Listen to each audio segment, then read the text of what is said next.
عمومی طور پہ جب ولی کا ذکر آئے تو اس کے ساتھ کرامت کا تصور ساتھ جڑا ہوا ہوتا ہے، لیکن یہ بات ذہن میں رکھیں کہ یہ ولی کو اللہ کی طرف سے دیا گیا اعزاز تو ہے، لیکن یہ ولی کی علامات سے نہیں ہے۔ یعنی ولی کے لیے جو شرطیں ہیں، جو نصاب ہے، وہ ایمان اور تقوی ہے۔ اگر کسی کے اندر یہ دو خوبیاں پائی جائیں اور وہ کمال درجے کی موجود ہوں، لیکن کرامت آپ تک نہ پہنچے یا ظہوری نہ ہو ساری زندگی، تو اس کے ولی ہونے میں شک نہیں ہے۔ اور ایک شخص کے اندر آپ کرامت دیکھیں لیکن یہ دو خوبیاں نہ پائی جائیں تو اس کو ہم کرامت ہی قرار نہیں دے سکتے، وہ استدراج ہوگا۔ ہر وہ خرق عادت امر جو بغیر کسی شخص سے ظاہر ہو اور ہو خرق عادت، ما فوق الفطرت چیز ہو، تو اس کو قدرت الہیہ کہیں گے۔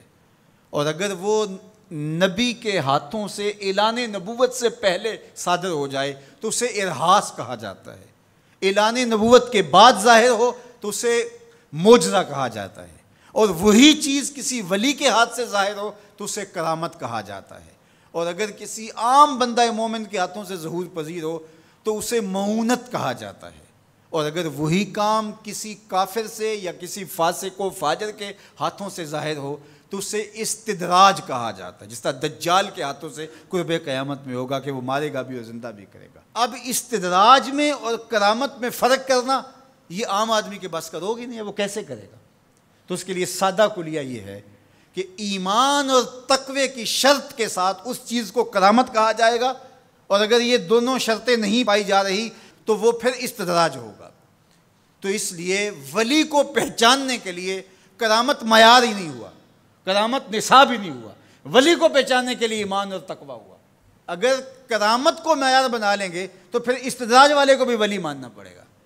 اور یہی وجہ ہے کہ بہت سارے لوگوں نے ایسے لوگوں کے اوپر جو کسی بڑے بزرگ کی گدی پہ بیٹھ گیا، یا وہ چار لوگوں نے اس کو مان لیا یا اس کے شعبدے چل گئے اور شریعت کا واضح تارک ہے، اور لوگ اس کو اللہ کا ولی مان رہے ہوتے ہیں، اس لیے کہ ان کے ہاں معیار وہ نہیں ہے جو قرآن نے دیا ہے۔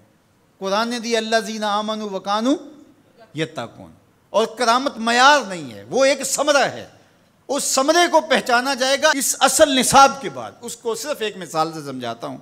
حضرت داتا گنج بخش علی حجویری علیہ الرحمہ نے کشف المعجوب میں یہ واقعہ لکھا ہے۔ کہتے ہیں کہ شیخ علی الخواص ایک بہت بڑے بزرگ تھے، وہ سفر پہ جا رہے تھے اور صاحب حال تھے، با کمال تھے، واقعتاً اللہ کے ولی تھے۔ ایک شخص آیا اور ہانپتا کامتا ان کے پاس آ کے رکا، کہا آپ شیخ علی الخواص ہیں؟ فرمایا ہاں۔ تو کہا کہ میں لمبا سفر کر کے آیا ہوں اور آپ کی صحبت میں کچھ دن گزارنا چاہتا ہوں، تو آپ مجھے اپنی صحبت کے شرف سے محروم نہ رکھیے۔ تو حضرت شیخ علی الخواص نے مراقبہ کیا اور اسے کہا کہ مجھے تیرے بدن سے کفر کی بو آ رہی ہے۔ اللہ والوں کو اللہ نے بصیرت کا نور دیا ہوتا ہے۔ اس نے کہا جی میں نصرانی ہوں اور دیار غرب سے آیا ہوں، آپ کی شہرت سنی تھی تو آپ کی صحبت میں کچھ وقت گزارنے کی آرزو ہے، مجھے محروم نہ رکھیے۔ شیخ کہتے ہیں میں نے ٹالنا چاہا، میں نے کہا کہ میری صحبت میں رہنا بڑا مشکل ہوگا، تکلیفیں سہنا پڑیں گی۔ اس نے کہا جی میں گوارا کروں گا۔ فرمایا ٹھیک ہے۔ کہا کہ میں چلتا گیا اور وہ بھی میرے ساتھ تھا۔ 8 دن گزر گئے، کبھی کھانا ملتا، کبھی 2 لقمے لے لیتے، کبھی پانی پی کے گزر اوقات ہوتی، کبھی گھاس کھا لیتے۔ ایک دن اس کا وجود کپ کپا رہا تھا بھوک کی شدت کی وجہ سے۔ اس نے مجھے کہا شیخ آپ اللہ کے بندے ہیں، میں نے عہد تو کیا تھا کہ کوئی آپ سے مطالبہ نہ کر پاؤں، لیکن اب میری سخت جواب دے گئی۔ تو آپ اللہ کے مقرب ہیں، تو اللہ کے اس قرب کی وجہ سے اس سے دعا کیجئے تو وہ میرے اور آپ کے کھانے کا انتظام کر دے۔ کہتے ہیں کہ میں اس کی حالت کو دیکھ کر کے سجدہ ریز ہو گیا اور اللہ کی بارگاہ میں نے یہ دعا کی مالک اس کافر کے سامنے رسوا نہ کرنا۔ کہا جب میں نے سر اٹھایا تو آسمان سے ایک طبق اترا جس کے اوپر 2 پیالے شربت کے تھے اور 2 روٹیاں تھیں۔ تو میں نے 1 پیالہ اور 1 روٹی اس کو دے دی اور 1 خود لے لی اور پھر سفر شروع ہو گیا۔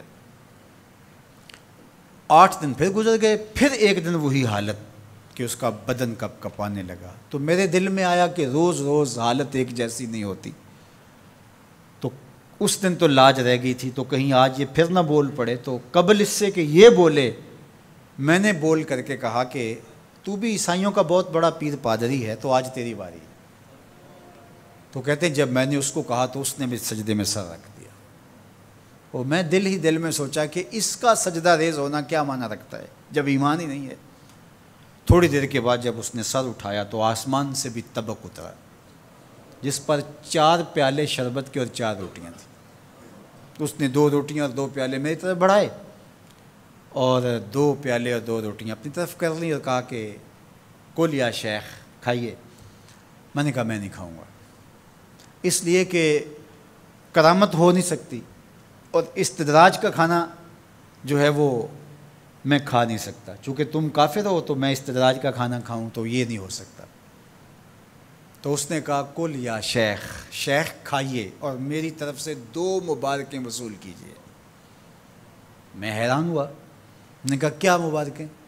اس نے کہا میں نے سجدے میں سر رکھا اور اللہ کی بارگاہ میں عرض کی، اے اللہ اگر اسلام سچا دین ہے تو 2 پیالے اور 2 روٹیاں عطا کر دے، اور اگر علی الخواص واقعی تیرا ولی ہے تو 2 پیالے اور 2 روٹیاں اس کے صدقے سے دے دے۔ تو ایک تو آپ کو آپ کی ولایت کی مبارک ہو، اور دوسرا ہاتھ بڑھائیے اور مجھے اسلام میں داخل کیجیے، اسلام سچا دین۔